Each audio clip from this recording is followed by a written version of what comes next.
Alright, I got a nice Zippo delivered by the Zippo truck today. Let's take a look at this one.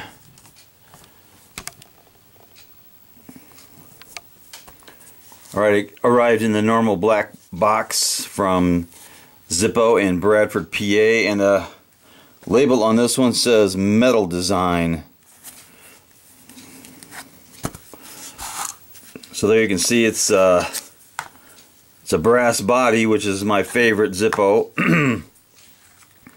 And this one was made in J of 13. It's got a really good sound.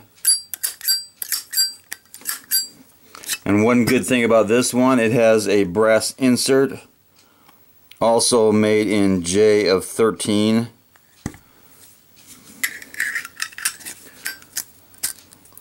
Of course, it fires up really good.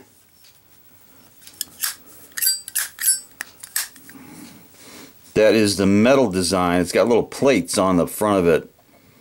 Most of them are, it's an applique, except for 1, 2, and 3 little squares that are cut out and go right down to the body.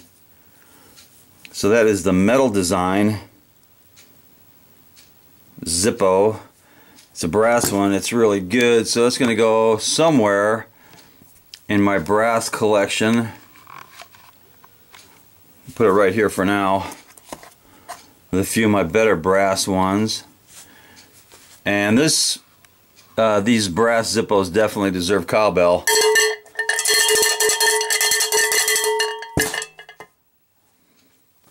Knuckle bump.